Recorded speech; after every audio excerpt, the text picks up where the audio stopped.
All right, everybody. Hello from Dan and Dom. We're doing our second episode here. We're going to continue our conversation on relationships and kind of follow up on some of the themes of the first one and just kind of maybe go deeper into a few topics. We're probably going to keep this one a little shorter, much shorter, hopefully. And but let's maybe go into depth into a few things. We've had some more conversations, and yeah, we just want to continue where we left off and maybe again go deep on a few topics. And what's our starting point today? Dom, what do you? Yeah, so I wanted to talk about kind of again the differences between what women want versus what men want in a partner, and how this is changing these days, or not changing, but like there's shifting dynamics as women have gained, I think, more power in this culture and society and are more independent, and there's certainly some and a bunch of other reasons, the sort of ease with which you can find partners, apps, social media, app dating and all these factors. But basically, want to talk about what the sexes want. And again, this is mostly, only heterosexual relationships, because that's what we know. And we can't really comment very intelligently on the rest. I can make some comments here and there, but probably not the most appropriate sources of knowledge on that front. But yeah, so Dom, do you wanna... Well, let's start with your point. What women want and what men want, and also what women want for obviously the men, but also what women want for themselves, right? And what the men want for themselves and what the men want for the women, right? So both can have expectations for themselves and also for the opposite sex.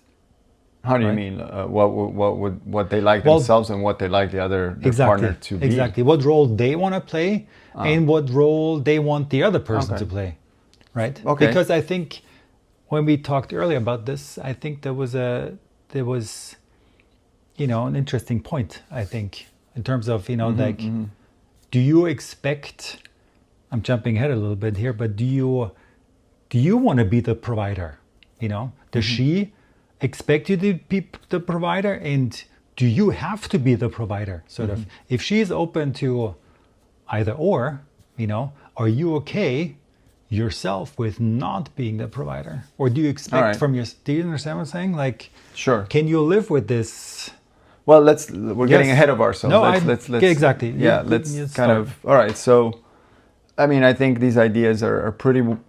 I think a lot of people kind of have some knowledge of this or understanding or some inherent sense of it, or I think it's just been talked about and increasingly talked about these days about what women are after, men are after in modern culture, society. And I'll say there's variations, obviously, in the US here, but Western and traditional, and I had some experience in a different country, Brazil, that we talked about in the first episode, and there, every culture has its own sort of traditional roles, male role, female role, and in general, I think it's kind of,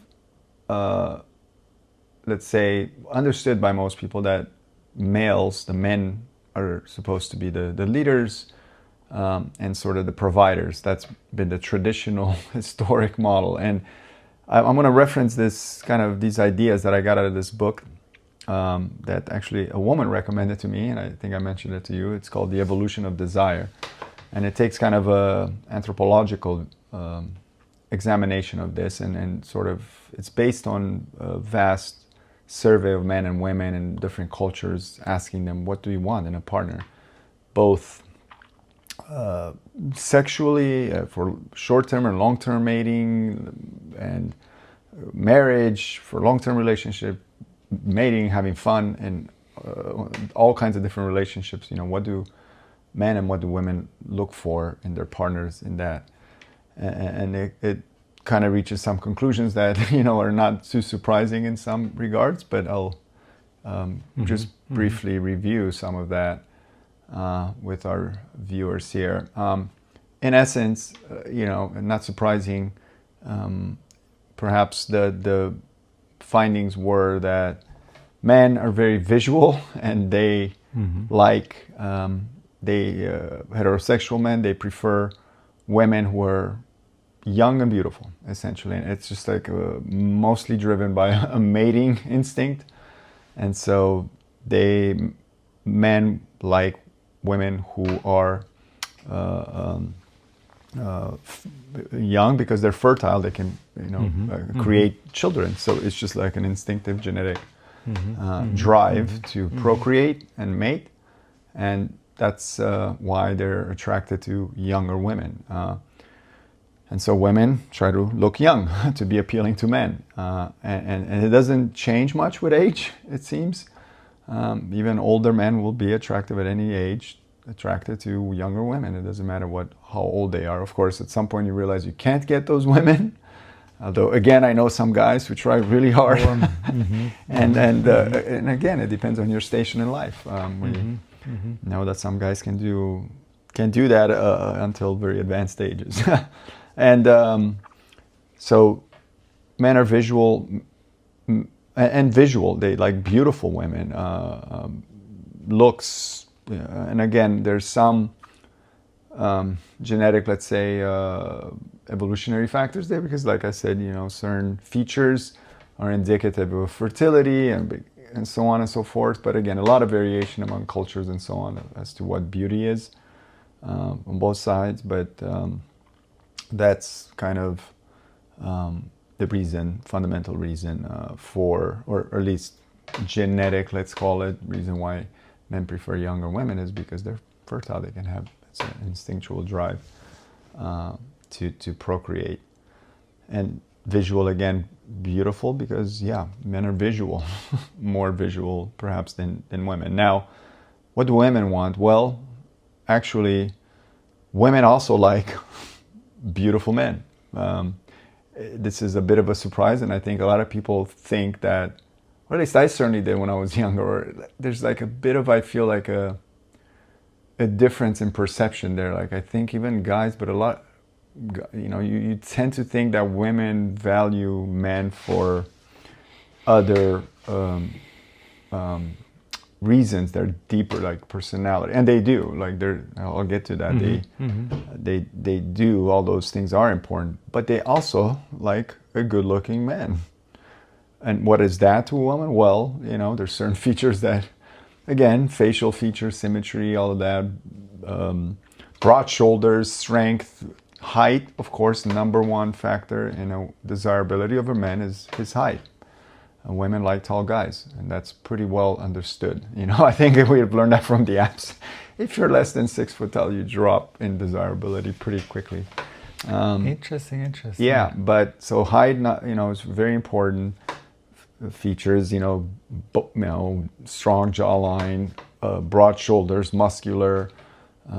So that has an evolutionary basis also in terms of protection and safety. And I'll get to safety. I think safety is very, very important for women in many areas of many, let's say, dimensions of what safety means. But a big, muscular guy can protect a woman, and it's appealing on a instinctual level. Very So that's why you don't see women with guys shorter than them very often. It exists, but it's something that, again, is not. There's almost like an inborn trait or instinct for wanting to be with a man that's taller than you, because it gives you a sense of safety and protection. And so those are the general features. Of course, a lot of variation in what women find attractive there, but yeah, in general, tall guys with broad shoulders and big, well-defined jawlines, and so on. Now, aside from that, the number two thing that was found was, again, the ability to provide. So I don't think that's too surprising, and that's kind of a thing that's become a bit contentious these days. But women like to have a partner, a man who is stable and can provide a stable life and a family, and so resources, financial resources or resources of some kind, to give the woman a more stable and secure and safe life. And so that's really top. Now, there's some differences in terms of what women who want, if they have to choose between a handsome guy and a guy who's not so handsome but is, let's say, wealthy, or is able to provide, or is more stable, they may choose the handsome guy for short-term purposes to hook up with, but will not settle down with them. In the end, they will prefer the stable guy, and will maybe start a family with a stable, financially secure, or somebody with more resources, versus a handsome dude that's a beach bum, But that doesn't mean they'll sleep with him. They'll, maybe try it and maybe try to change him or turn him into something. Depends on the potential. There's also the idea of what is your potential? Maybe you're a bum now, but you're smart, and maybe you can go to school or whatever, get a good job. And so there's this, they'll keep hoping, but at some point they give up and they go after the stable guy. So that's at least a lot of these ideas come from this book, and again, it's based on huge surveys and so on. I found it pretty compelling, and I think there's quite a lot of truth to that, and it probably goes across cultures, and it's again historic, traditional, evolutionary. You could say the man was the stronger of the sexes, hunting, gathering, killing, bringing beasts back to the cave, and the woman was taking care of the children and the household, and it still is like that in many more traditional cultures. And again, back to my experience in Brazil and Latin culture in general, is, let's say, macho. The man is definitely, it is more traditional in that sense, where the man is more in charge of bringing in money, resources, and the woman is more responsible for the household and kids and the family, and very much in charge at home.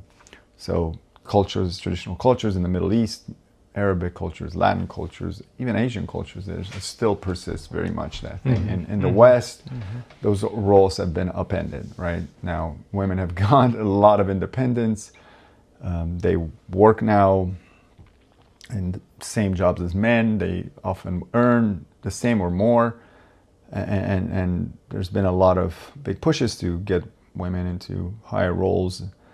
And so what has happened is that they don't need men for the purposes that they needed them before. They don't need a man to provide for them, because they're perfectly doing fine. And so that has eliminated that very strong drive or the need to have a provider, and has created a lot of problems here, mostly for men, right? Because whereas before women were kind of subjugated, let's say, and kind of kept down or in inferior positions from compared to men, now they're equal or better. In many cases, I read somewhere like in New York City, women, it's a lot of women there, and they're doing exceptionally well. And in some places, women are doing much better than men. And men in this country are struggling, from even an economic standpoint. I know there's still that gender wage gap people talk about, but it's certainly narrowed, and in some locations it's actually no longer true. Again, it depends on the geography and fields and so on, but of work. But I would say that gap has been narrowed, or women have surpassed men here. And so that's created a lot of issues for men. Now, just to finish like the conversation on what else is important to both men and women, beyond that, so you'd say youth and looks for men, being able to be a provider for women traditionally, and looks, but now that's changing. So, but still, there is a thing here that, and this book actually makes a point of it, is that even when a woman is independent and financially secure and it doesn't need any men's, they tend to still prefer men who are successful because they don't it's almost, again, instinctual. It probably is some instinctual drive. You don't want to be with a guy who is inferior to you, so it's kind of like you can't win as a man, like whether the woman is successful or not successful, they still prefer the winners. At least according to this book. Now, of course, not everyone, and some women who are very powerful, let's say, or insecure, they don't care. Like they'll, so you'll see they'll be with like young, hot guys, because they can, just like they do the same thing that men have done for ages. So, so it's kind of like a total role reversal. So again, but yeah. And beyond that, of course, there are other factors, and personality, humor, ability, things in common. Those are all very important as well. Of course, it's not, I don't want to just limit it to looks and money or resources. For women, having a kind man, a funny guy, somebody who's kind, and importantly, somebody who makes them feel safe. And very important for a woman to feel safe around her man. And safety comes in many ways: emotional safety, financial safety, of course, of being a provider, and safety, like somebody who can protect you if somebody comes and tries to harm you. Then your guy can stand up for you. Again, that's the reason why maybe they prefer taller guys. And just to finish my train of thought, I know you have.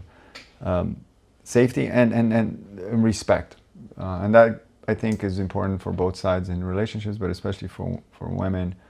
They have to respect their partner, and that may mean, again, if they're successful, if they're stable, if they're happy with what they do, there's respect that comes from a lot of that. They provide for them, for the kids, for the family, for if they lose respect, and that goes on both sides, actually, men as well, but men perhaps are a little bit like they maybe aren't as aware, but I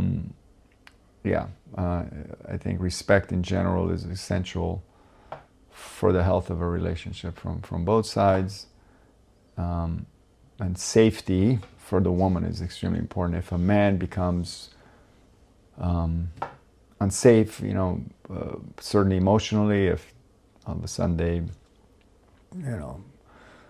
scream and yell and become toxic, or just, are not able to provide, or not able to be consistent, or worse, violent behavior, of course, then it's a very quick way to lose a woman's affection.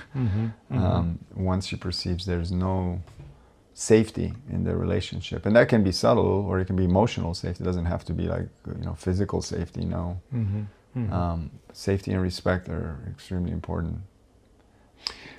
Okay, lots of points. But let's start with the safety thing, because you said basically that men, are taller and stronger, and that's obviously about the physical safety, right? Yeah, I mean, okay. Again, so let's talk about this physical. But there's an safety. attraction too, like a sexual, again, I'm not an expert, no. Okay, so but I don't know. Then But let's sort of. But there is probably a like a physical safety aspect. Can you argue and say, hey, how many men are actually practicing martial arts? I mean, what are you like? Are you going to be able to sort of like, does that make you even more attractive as a man? Did you actually know how to sort of like, or is it just a look? Is it sort of the guy looks like he could? Exactly. It's like, or is the guy who actually has a black belt in martial arts? Well, you don't know who has a black belt. It's not easily apparent. No, but would you go out there and say, hey, listen, I have a black belt, in martial arts. Like, is that could sexy? Be I don't know, like how women feel about this. I get this bit of a sense, like a lot of these martial arts guys, they probably, yeah. But they're tough, they can defend their women. I mean, I'm just, putting this out there to see, like what sort of... What else, like what features of safety, like, again, I think these are perceptions. They're more like, they might not, in this day and age, it's like, you don't, like being tall will not necessarily give you more safety, right? It's not like we're not in the jungle. So I think this may be just like evolutionary traits that make taller guys attractive because, yes, evolutionarily, they were able to protect you more. They were able to maybe hunt a bigger bison or whatever. It doesn't matter if they're actually really that doesn't matter. It's more, I think it's probably like a thing that has been imprinted. I remember it's not useful anymore from a real safety standpoint, but it's attractive, But there is some, taller guys that actually do well in business, yeah? You look at CEOs, they're taller, and that's just a fact. I know we equate power. I mean, tall with intelligence, I think, was the thing. I don't know. Is that I a think thing? that's the actual correlation. Sort of, we assume that the taller guy is sort of more intelligent, and that's why we automatically sort of put him. I'm saying him. I never heard that, but it may be true. I don't know. There may be something. I think that's what I remember. The other study I wanted to mention. It's not a study, but it was on TV somewhere where they actually had women look and see. So there were men and they were all standing behind the screen and they only could see the silhouette and the height. So they couldn't see the actual person. And they had like 10 different guys standing and they wanted to see what height they choose. Okay. Or just height or body shape? Well, I think they almost had the same kind of body shape. And did they choose what? What did they choose? They chose on average the guy, I think that was 7 centimeters taller than their own height. 7 centimeters. Centimeters, not inches. Okay. So it's like what, 2-3 inches? Yeah. Okay. Not taller, not shorter. Okay. I mean, you don't want somebody who's like a foot taller than you. Exactly.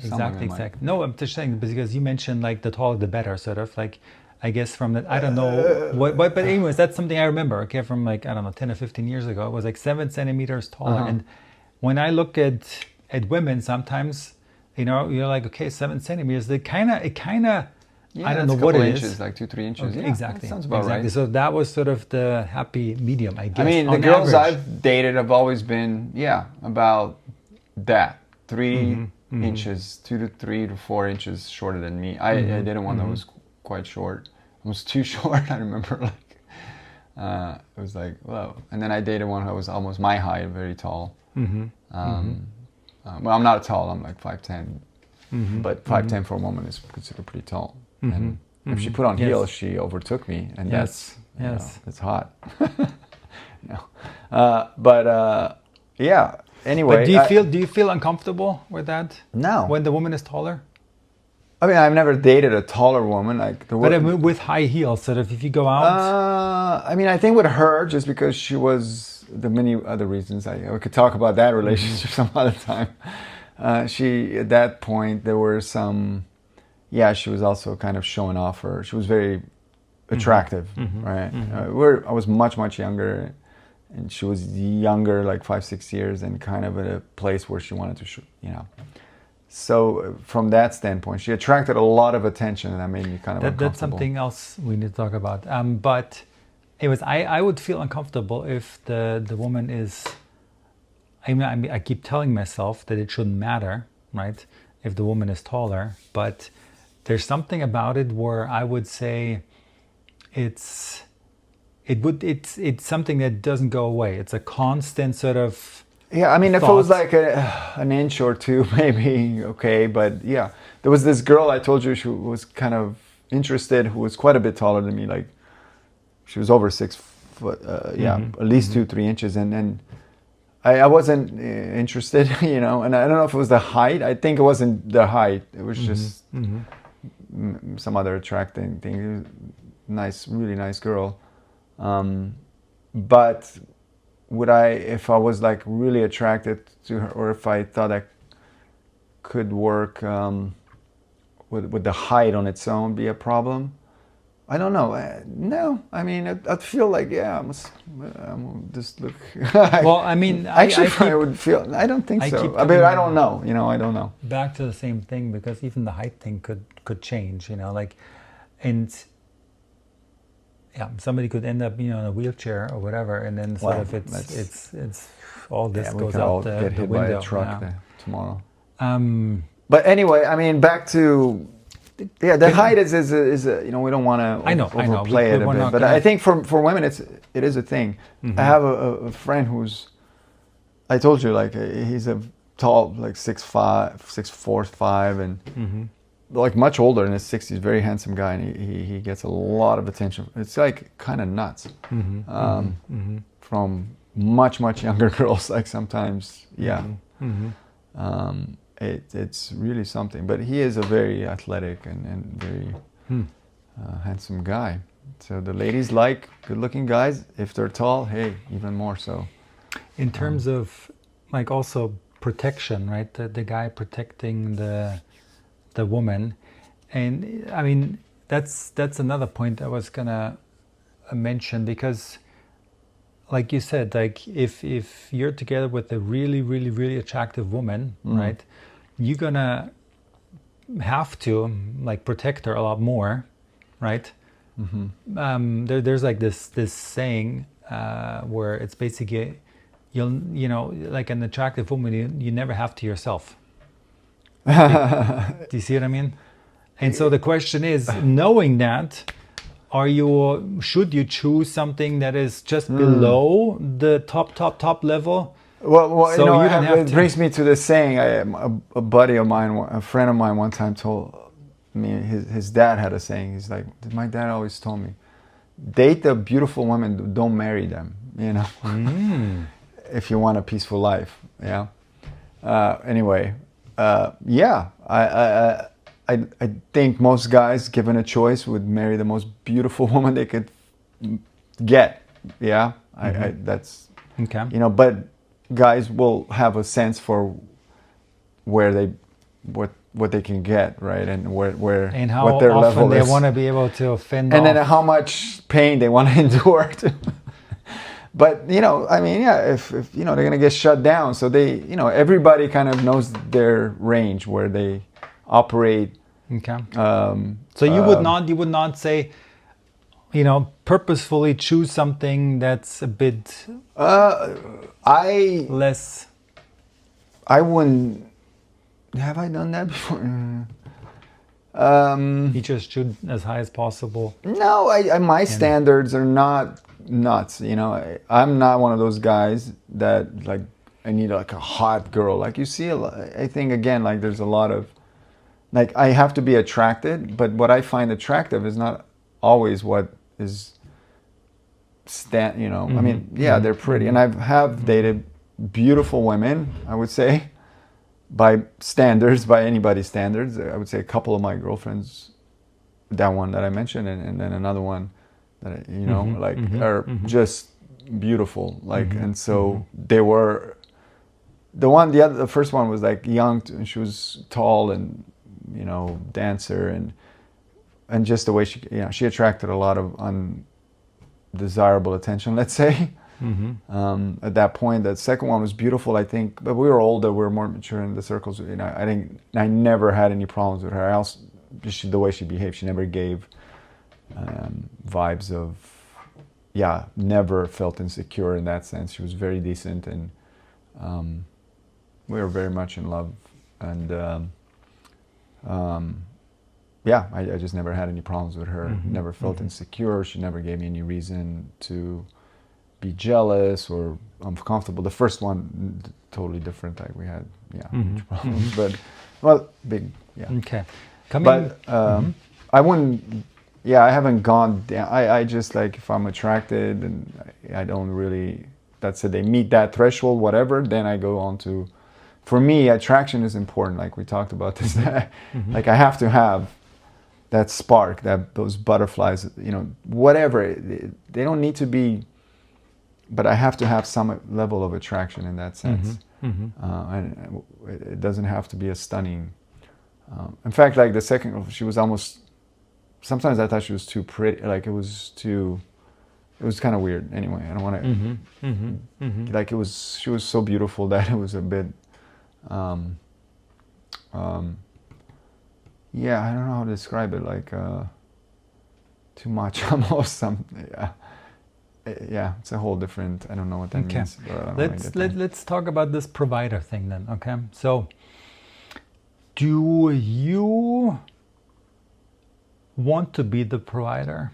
Do you have to be the provider? So what they want and what? Yeah, actually, it's interesting. My last relationship with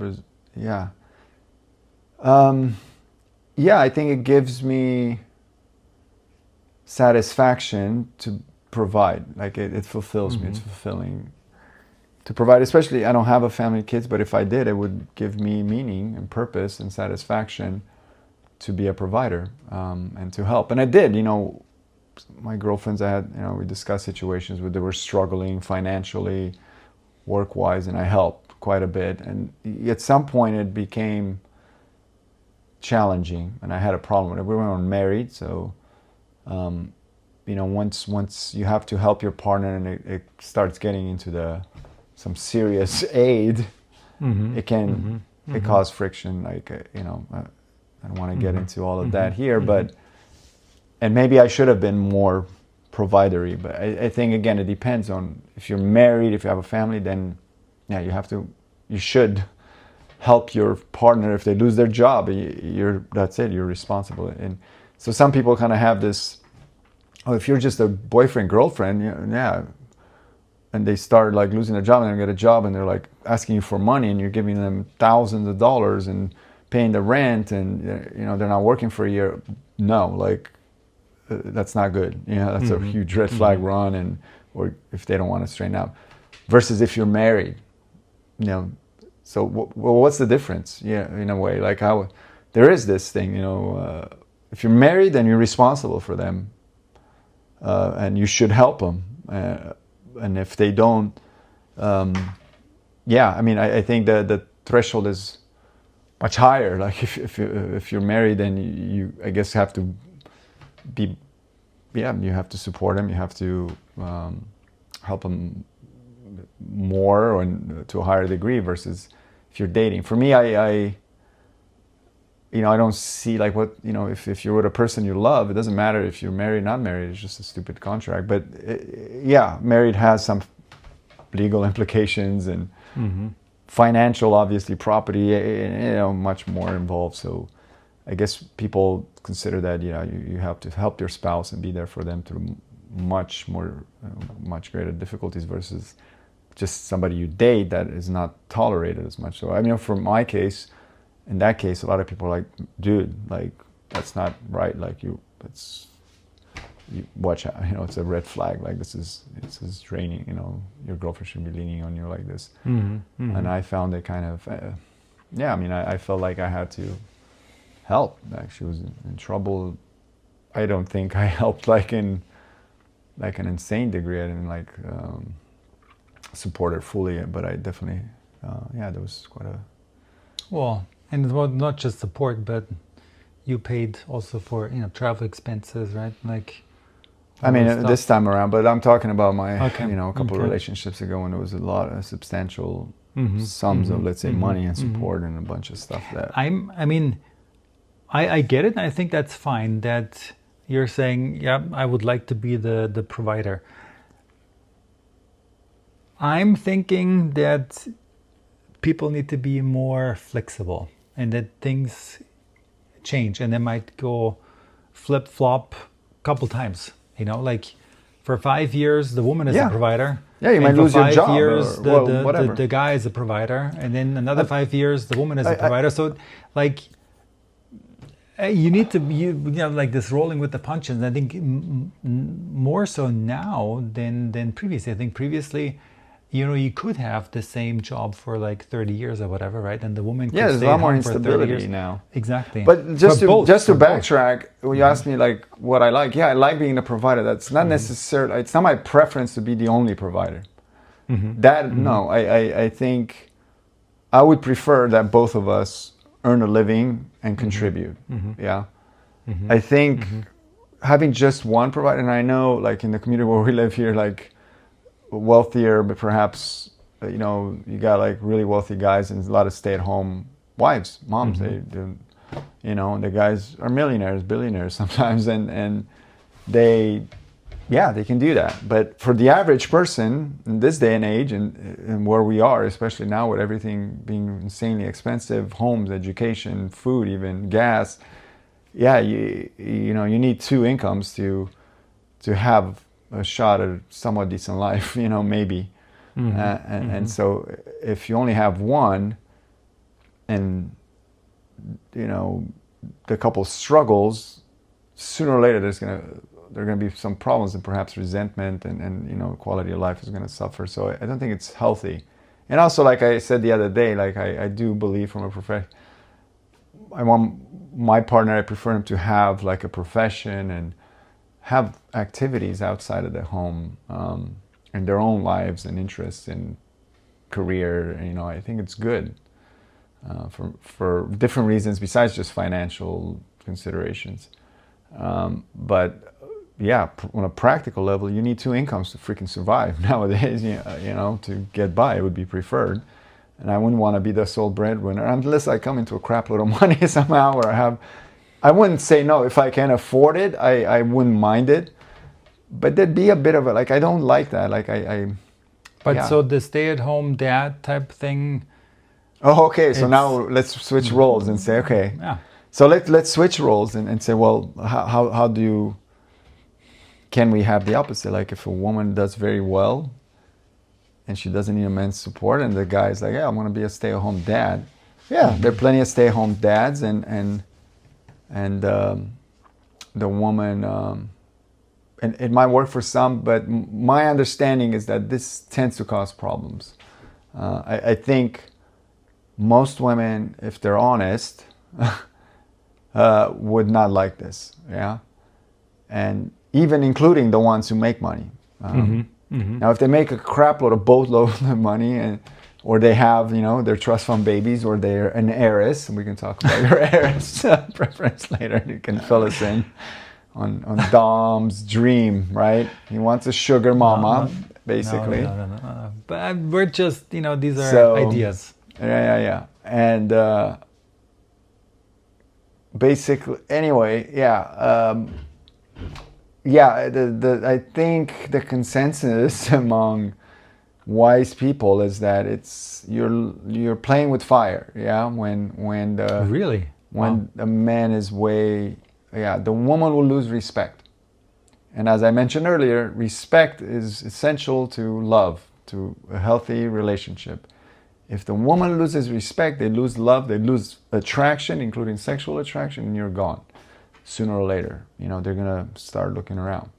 Now, again, exceptions to the rule, but the guy might have other qualities. They might be just a wonderful human being, and they might have talents. They might, I don't know, maybe they paint something, or they're an artist, and there has to be something else that makes up for this lack of resources, right? If maybe they're great in the sack, but even that has a limit, But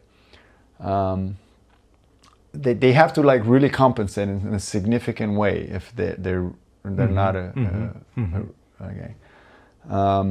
Is this? I mean, let's go to further down the line, right? I mean, is this still true when both go into retirement or something? I mean, we're talking about this. It sounds like there's a certain time frame when all this applies. But in the end, if you get that far, right, both go into a sort of retirement, and then nobody provides really anymore. All this goes out the window. Nobody has a job anymore. Yeah, they don't have jobs, but they still have assets. They still have now pensions. I mean, it's not like money stops. You still have money to live on.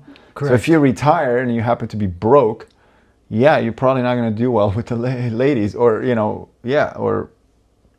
Yeah, I don't think it ends. if you have a normal sort of like retirement, and both of them have a normal retirement, but nobody's sort of providing per se, or at least there's no, there's, I mean, it doesn't end, Dom. I mean, in fact, there's been some trend. I mean, it's been a while since I've read this, but like in Florida, right, which is full of retirees, yeah, you get a bunch of rich, wealthy, retired guys who are actually dating very young women who don't have anything.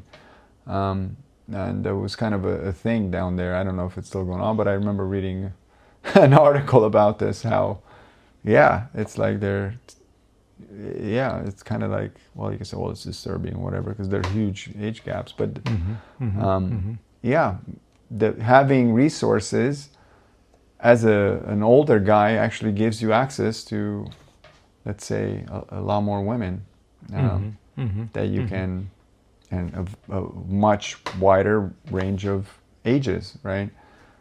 You're not going to see a 65-year-old guy dating a 35-year-old woman unless he better have some. Okay, but so let's get away from this dating thing for a second. Let's say that they're married and they both go into retirement, right? They both had kind of like, they both worked.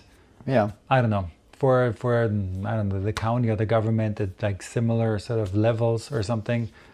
And you said like both of them should have some income. Well, right? I mean, Both in should that provide. case, if they're together, they're I don't know, the resources are pooled. It's theirs. It's both of theirs. Yes. So I mean, yes. there's no nobody is like the single provider. They're both providers they're in both, a way. They have but yeah, it's shared in resources, and then everything kind of belongs to both. Now if they separate, you have to split or whatever. But and people stay together for that reason. I mean, that's another thing, to keep the house, the financials. And again, we talked about it a little bit. I know couples who are together because if they're cohabitating. They're together for the kids and they're together for the house. They don't want to lose the house. They don't want to sell the house, split the house, and end up living in an apartment. Downgrade their life substantially. Many people stay together for financial considerations, children and finances, and both combined. And is that okay? Or is that okay? Yeah. Would you be okay with my hell, right? I mean, I tell my friend, like, this is freaking hell. Like, but I understand it, because separating and being alone and then living in a dump or whatever, downgrading is hard. Yeah. If you're used to, living in a big house and whatever, having resources and money, now all of a sudden you live in a little place and you're alone. I mean, yeah, nobody wants that. So it's kind of like, but for me, the idea for me of living with somebody I can't, I personally cannot do that. Like, I remember when I broke up again, I wasn't married, I was young, but one of my girlfriends, and found out some stuff, and she wanted to break up. I wanted to leave immediately. Like, if the woman doesn't want to be with me, I want to run. And that's like another thing, we'll have to discuss that in a different episode. We touched on it last time, but with attachment styles. Like, I'm very kind of anxious, and yeah, I can't be with anybody who doesn't want to be with me, or I perceive they don't want to be with me. I'm really great when I feel secure in the relationship, and I'm pretty easy. But if I sense the person's kind of like, I don't want to be here, I tend to start getting very anxious and uncomfortable, and and even like sabotage the relationship sometimes. And they might not feel that way. It might be a misperception. But if I know they feel that way, I'm out. Yeah, I can't. Yeah, it's not, and it's not a good thing. I mean, I think I have probably an issue, but that thought of, but again, on the other hand, I haven't been married for 10, 15 years with kids, which changes the equation. And certain realities come about that maybe if I was in that situation, I'd be like, yeah, sure. And you won't, but, and yeah, I mean, maybe they don't have this, we could look at this and be like, oh, it's no passion, no sex. But they're still friends. They're still, kind of, although in some situations, again, I don't want to get into, but people that I know, they barely talk. Well, they're just living in the same space, and they're just, seems pretty bad to me. Like it would be intolerable to me.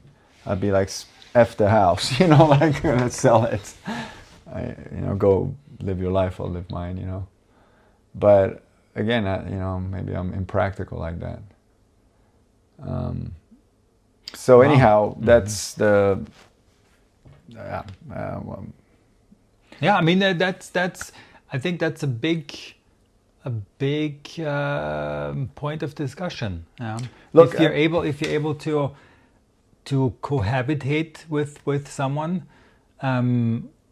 but in exchange you're not alone, and you have sort of like it's stable, okay, and you don't need to give up your lifestyle, okay, and you have sort of achieved the goal of having children, okay, so they are there too. I think it's a pretty sweet deal. A pretty good deal, honestly. Yeah. If you chose wisely,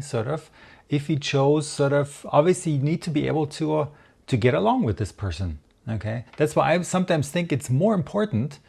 It's more important than like we have these seems like we have these two phases where first you need to be really attracted to this woman, and you go through this first phase or so, and then you kind of transition to this second phase. That the second phase might even be more important, than this first phase. But it depends what I guess what I mean, I will say, people prefer. Yeah. Just to kind of end this like topic a bit, but in my experience, certainly whenever there's been instability on my end, professionally or financially, it's caused problems. And I think definitely the women in my life responded negatively to that. And sometimes like they don't stick around, like maybe as it creates tension, right? And some cases I could say it was the reason that they left.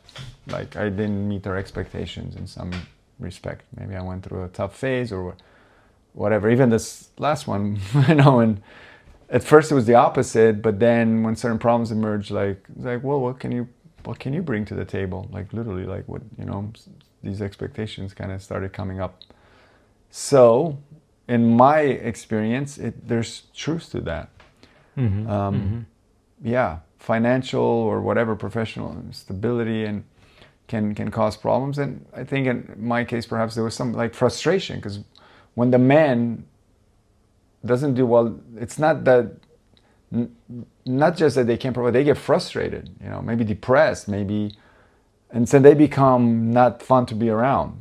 So they kind of, it causes a bunch of other problems, besides the practical, well, we don't have money, or I can't, they can become, like I told you, my friend, like, she left kind of separated from her husband because the guy, wasn't working, and he became like not pleasant, depressed. I told her, like, he sounds pretty depressed, like he's just, and then kind of an a-hole to her, and kind of lashing out at her, and because they're not in a good place, so then they become negative, they become potentially toxic. So it's not just like not just not being a provider, but also becoming an asshole, and then another reason. So, but it's not, they might be really kind of struggling, having mental health issues and being down about not having work and not being a man, and the woman says, "I'll go to get a job, you bum," and then it makes it worse, and they leave him, and then he really falls into despondency, So yeah, I mean, ideally you want the partner to stick around and prop you up and support you, but there's a limit, right? I mean, and different people have different tolerances for this. And so some women may, oh, you lost your job, you can't, see ya, or most, I would say on average probably will be by your side for a while. Like you said, like, you don't work, I support for a while. And if that happens to me, I expect the same in return. So that's the point of a partnership, and certainly a marriage, but even a dating relationship, but certainly a marriage, you enter kind of a contract. But where people fall in that varies. And with women, well, again, because, and especially if it's let's say a beautiful woman or attractive woman, and well, they have options, The issue here, the difference, I think, primarily is that fundamentally women have options. A woman is out, and I always tell, like, a beautiful woman will sit in a bar, and within 5 minutes there'll be a bunch of guys walking up to her. Doesn't have to do anything. Now, women have to constantly turn guy attention down if they're attractive, and it's unwelcome, right? It's annoying, I'm sure, and pestering, and but when they need, if they are looking around and say, hey, my guy's falling apart, I'm constantly getting hit on by a bunch of very good-looking, successful guys. Why wouldn't I jump ship and go over here? You see, I mean, it's kind of like, if I was a woman, I'd probably do the same thing. I'd be like, hell, again, do I love this person, care for them? So the important thing is, like, how strong is your relationship in every other respect, and who kind of person are you? So, yeah, but at some point, again, and we live in a very materialistic and kind of superficial culture in some respects, and so people want to have a good life and an easy life and a fun life, and now with freaking social media and the FOMO, and you're seeing everybody's on vacation, everybody's partying, everybody's doing this and that, and it's BS. But if I think somebody else can provide it for me, maybe I jump ship. And it's easy now to meet people, so yeah. So anyhow, that's, I think, I think women have, and perhaps why they leave. I think the statistics are that women are responsible for 70% of the divorces. Like, they initiate them. It's and so I don't know if this is a new thing or it's always been the case. I can't remember, but certainly now I believe that is a fact. Yeah. And there could be abuse, of course. I mean, there's valid reasons for wanting to leave, but they're also because they know that, it's, I think it's easier, right?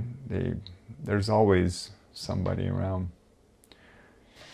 Whereas a guy, especially if they're not doing well, it's not so, they have to go out there and start.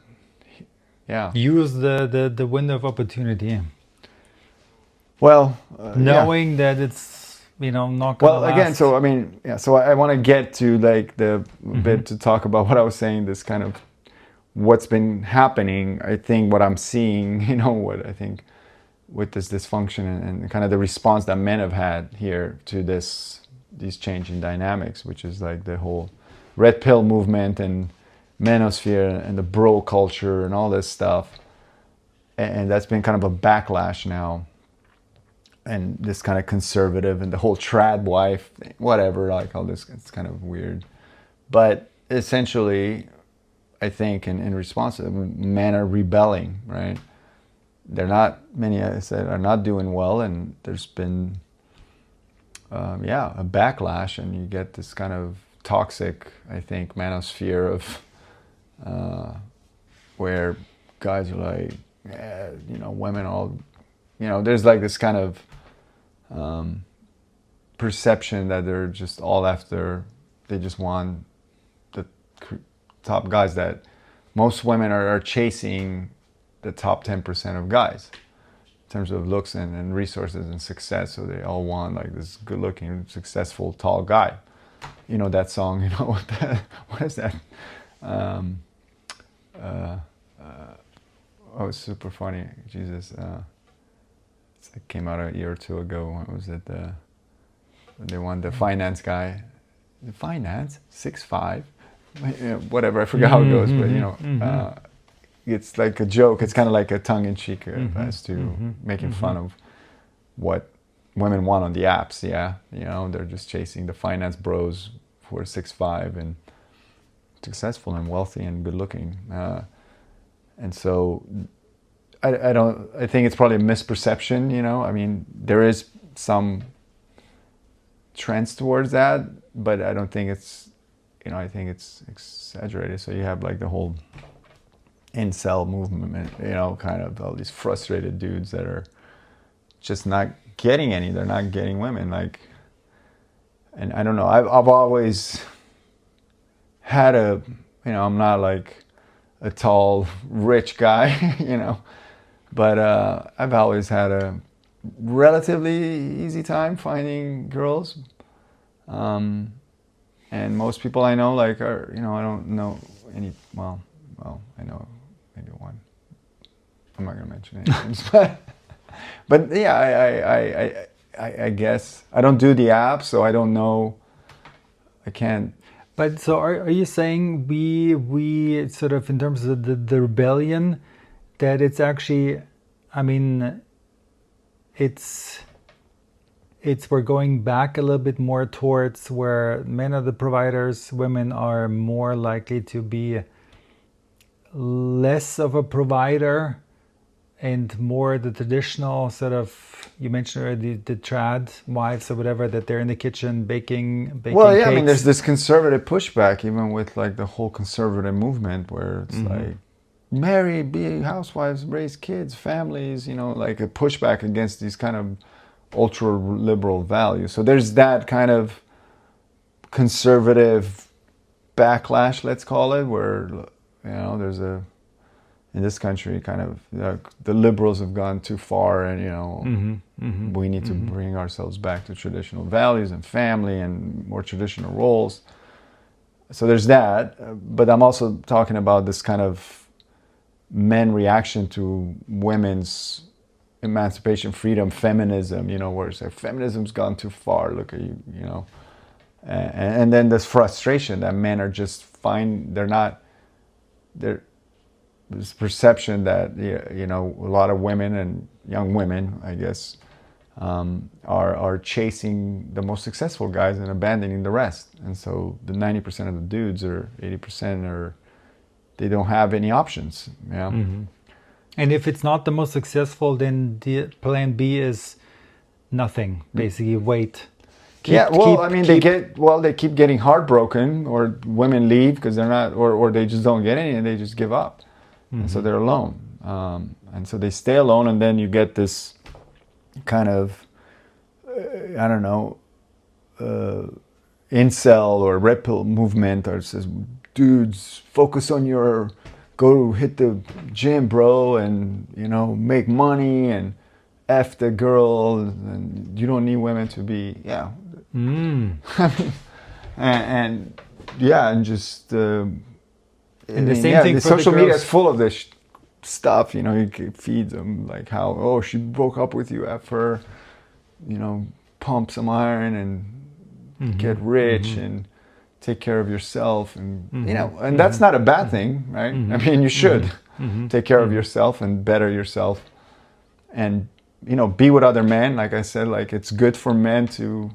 That's what we're doing right here. Yeah, right? I mean, to have bros, like real brothers and real good friends, and be vulnerable, and so none of that is bad per se.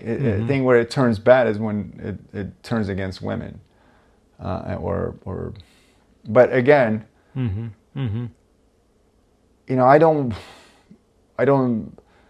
I've had, again, like experiences where women, because of, if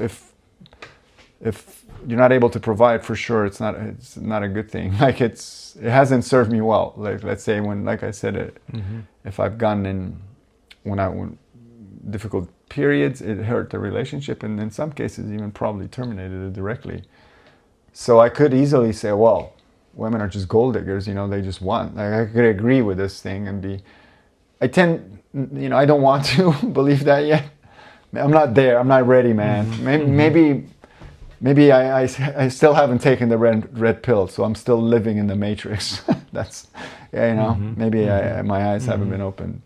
But I still like to believe that, there are decent women out there who are looking beyond this, and I'm not a bum, and not everybody wants a finance bro, and not all, But I do think there's more and more of that, and frankly, it's a bit, my opinion is like, again, in this culture, the sexes, the whole genders, both genders have gone a little nuts, and they both have their faults, right? I think there's a lot of men who treat women like crap and objects, and objectify them, and sexualize them, and just want to screw as many women as they, and it's just like a kind of a cheese ball thing, culture, and then the women kind of respond in kind, and oh, you're gonna treat me like that, then how much money do you make? What kind of car do you drive? Like, what can you offer me? You want looks, well, I want money, so it's kind of tit for tat, and so maybe there's some of that, like the worst guys treat women, the worst women react, and vice versa. So treat each, there's this superficiality and this materialism that's infiltrated both sides, and I think when I was in Brazil, I one of the things was like I saw was this family orientation is stronger. People are more genuine, and Brazil has its own issues with looks and stuff. There's a very appearance oriented. Women are like very put together, and how you look is important. Actually, people dress exceptionally well there, men and women in general. Of course, the poor maybe less so, because there's a huge. But let's say middle class and above, you go out, like people dress way better than they do here, and women are to the T, like very, very feminine and well dressed and well put together. You don't see women walking around in thrumpy sweats like you do here in LA, for example, coming out of the airport, and they're like wearing freaking pajamas, essentially. You see them, it's hilarious. Yeah, you'll never see that there. I wouldn't do well in Brazil. I can already tell. Yeah, you. It's not your thing. No, it's if not you my don't thing. like. I like to. They're very stylish, very elegant, very, very. Yeah, it's a huge thing. I feel like there's a. I don't know if that's maybe just a certain. You're the Oregon. You're a certain. No, not at all. Portland, baby, we'll ship you out. Seattle. Where would you like to go? I feel like there's a group of people. And where sort of, I think, by the way, once you reach a certain independence in your mind, okay, then you're sort of, it's not important anymore how sort of like that you need to wear, suit and tie, okay? Like you should be able to separate this. Yes, it always helps. It's never wrong. Okay, I totally get it, and I play along. Okay, when there's a time and place for this, but there's also oftentimes this is not for most people. I think it's a small group of people, but and most people might not understand this, and that's fine. But I think there's actually a group of people where really once you, and it's kind of like, I guess it's one of those things where these people sort of they recognize this in other people too, okay, where people sort of underdress on purpose, okay. Well, I mean, Silicon Valley is the best example of that, where there are people who can dress in gold. Correct. And they dress in crap, like they look. The t-shirt. So it's and it's like, well, I'm too smart to worry about what I'm going to wear, kind of thing. And then you go to New York, and it's the opposite. Like it's like, I used to be very, much like the tech, and as you can see, I'm not.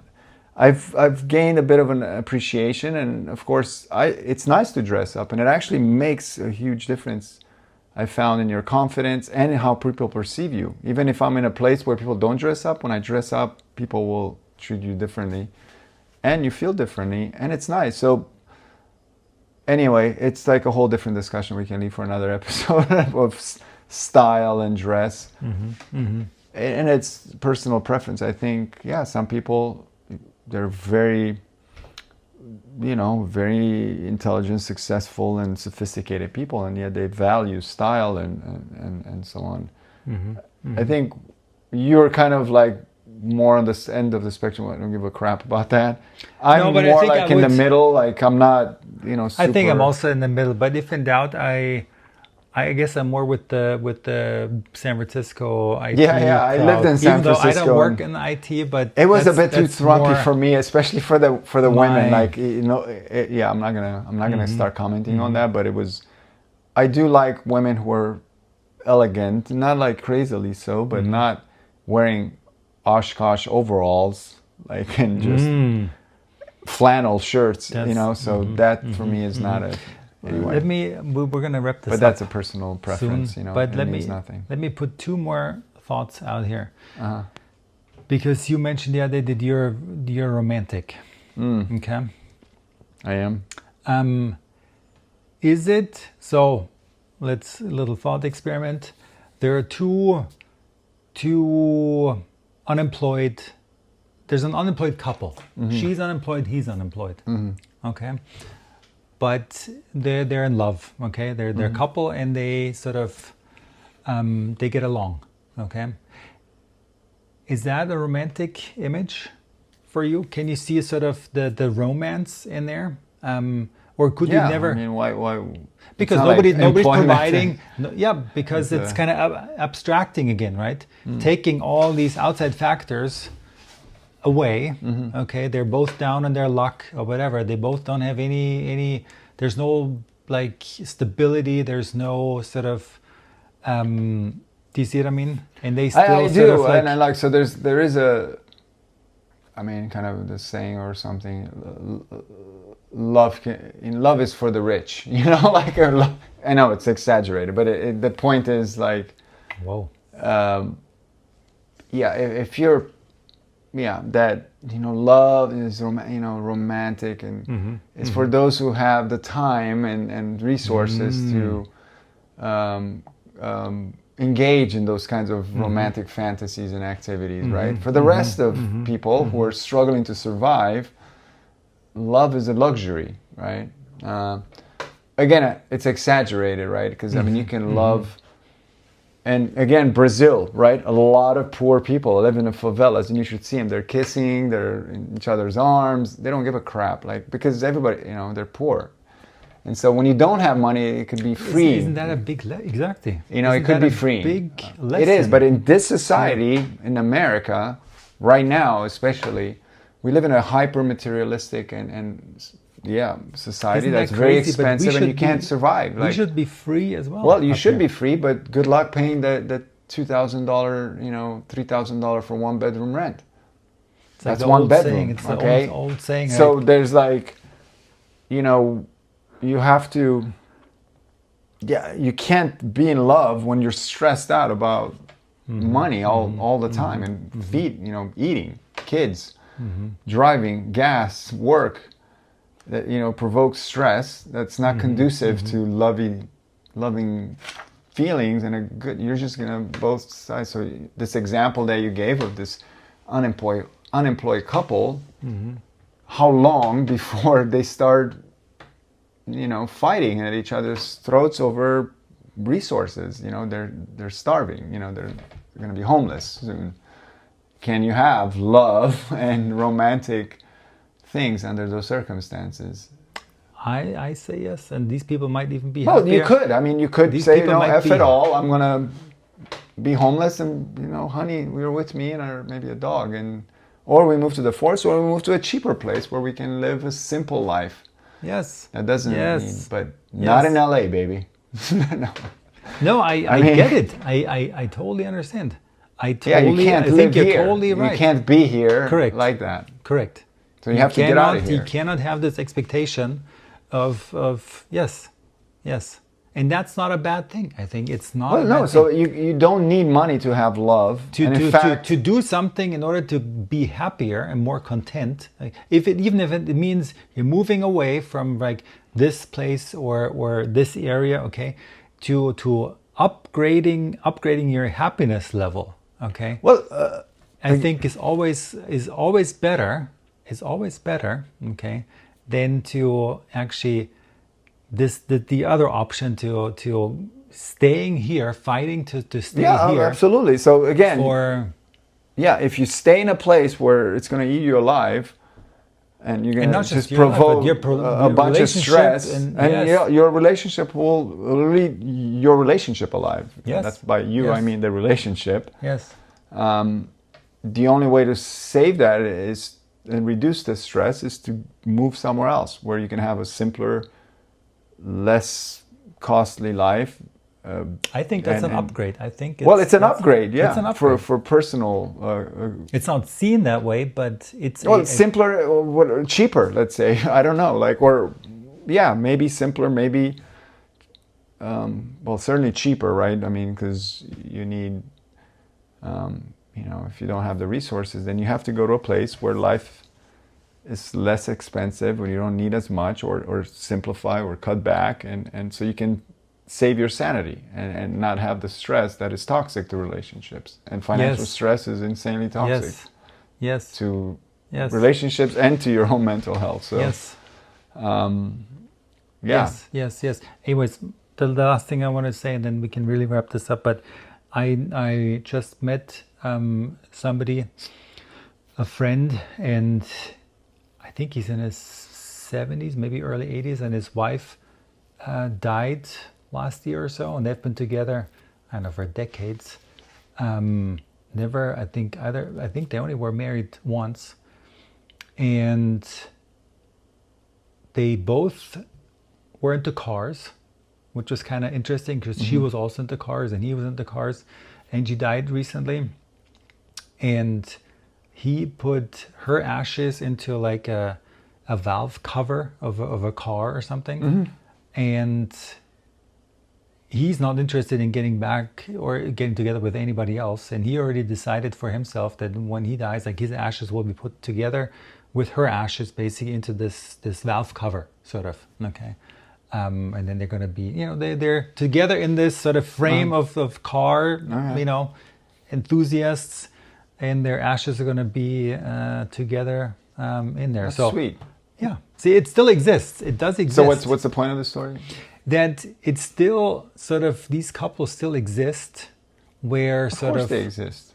Where, and this is still out there, but it's good to have reminders. It's good to have it's not like it's just good to have reminders of also people that once the partner dies, okay, that you don't need to look for another partner. There's you had mentioned that earlier when we were talking, that this whole concept, like especially if you have children, that maybe you should look for another partner. I think we saved that for another exactly episode. We saved this for another that's a episode. beautiful story, and again, there are many couples who have this profound attachment, and they love each other deeply, and it carries on to I think it's just deep age, and you get to a point where one partner passes, and you don't, you want to preserve that memory. You don't think you need to move on, and so it's not like we haven't reached a point where all love is dead. So there's much, and you use this as, I guess, examples, and strive for that. I think it helps me at least sometimes. Give you hope. Yes, and to see that it's just super sweet, and it makes it a little bit easier. I feel like it takes away some of the stress. All these are like symbols, right? This doesn't really change anything really, but it's just these images and these ideas can sometimes help reduce sort of stress in a way, like relationship stress, and just make it a bit easier, right? Yeah, absolutely. Anyways. All right. we're gonna wrap it Another- up for this one. Keep it a little shorter. We promised a shorter Yes. episode, and we'll continue next time. This was another episode. Please leave your comments and experiences if you have any, Yes. and Looking feedback and what you think of this. if you're right or wrong in certain aspects. Any ideas for what you'd like us to talk about? Leave it all in the comments. This was All right, another Dom. conversation with Dan. And Dom. All right. All right. Good stuff. Good stuff. Ciao, ciao, everyone.